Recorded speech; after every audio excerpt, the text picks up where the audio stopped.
So there's a story out of Portland. Cops in Portland clashed with protesters who were attempting to blockade a home where a Black and Indigenous family was recently evicted. So the home was then auctioned off to a real estate developer. It currently sits empty.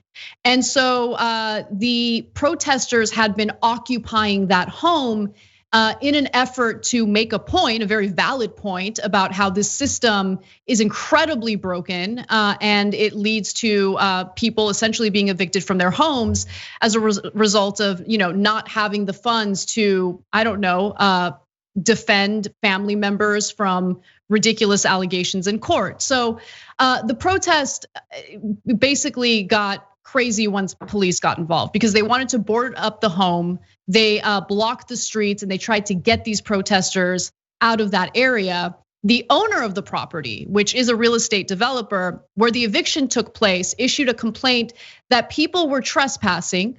Officers showed up at the location before dawn, arresting 7 people.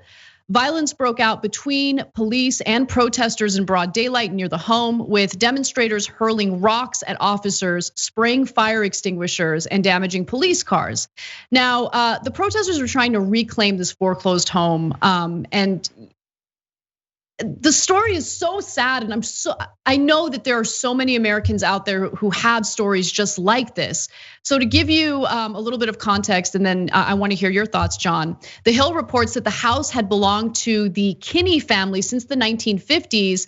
The Kinney family had actually paid off the home, but then they ended up taking out a new mortgage to pay defense lawyers after a family member was arrested in 2000. So that's when things really started to go downhill. The house went into foreclosure, they fell on hard times, and was sold to a developer at a 2018 auction. Activists said their presence at the site is an effort to reclaim the property for the family and save it from foreclosure. And I wanted to get your thoughts, and then I'll show you how easily the protesters did away with the fences that the cops erected here. Okay, well, that sounds pretty good, so I'll keep it short. But yeah, I almost feel like one of the big failures of the media and maybe progressives over the past year is not successfully getting through to people about how much chaos there's going to be as a wake of the newest wave of evictions. This is obviously a great reminder that this is not new. I mean, we've covered on TYT for literally years some of conflicts like this. It's an added layer of, I don't know, irony or what, that like the house had to have the new mortgage as a result of these same sorts of issues, that it almost seems like too perfect. But we are still facing, I mean, countless hundreds of thousands or millions of evictions that could be coming up in the near future. And it's not even that, like with coronavirus or like with unemployment, the current solutions being debated are inadequate. They're not being debated. It's not a part of the conversation. And this is a case study of one instance of a neighborhood fighting back, but we're gonna be flooded by this. And everybody's just sort of acting as if it's not a big deal, that inevitably, I guess people will just go quietly. They'll, be okay with losing. Like in this case, I mean, that they paid off their home, man. More than half. They had a paid off home. Like, all it takes in America is one instance of bad luck. That's all it takes. You getting sick, someone in your family being wrongfully arrested for something. It takes so little for you to go from being financially stable to having a paid off home to being foreclosed.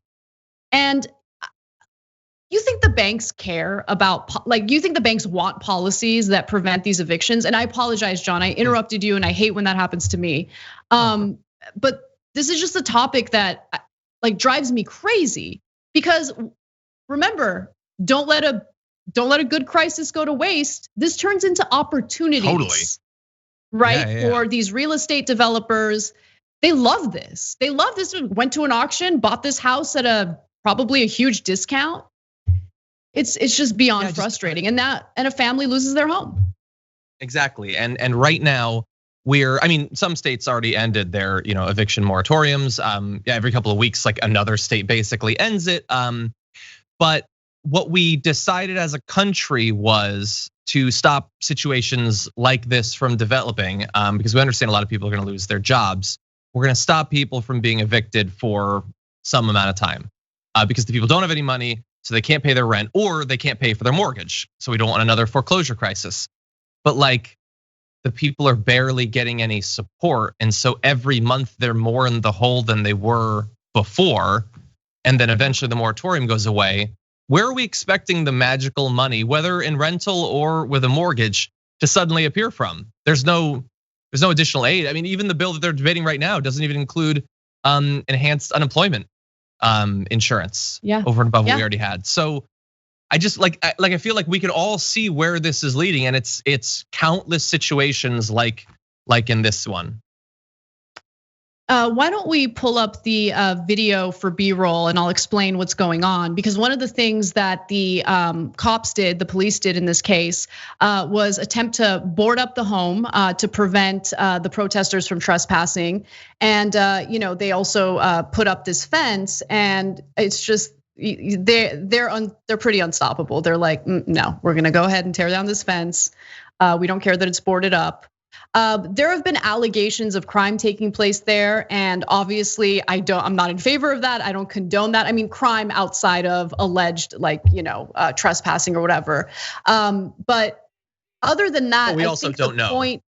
We don't know. That's why I'm saying, I haven't seen evidence of that, and that's what's being alleged by the real estate developer and by the cops in this case.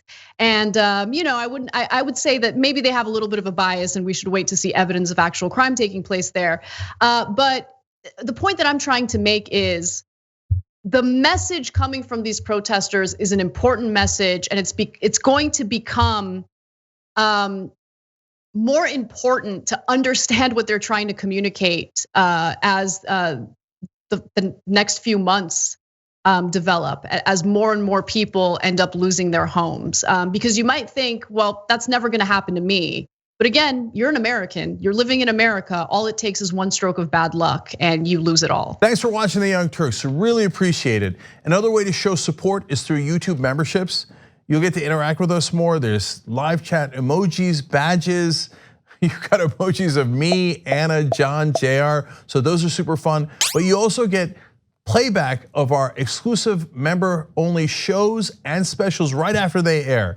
So all of that, all you gotta do is click that join button right underneath the video. Thank you.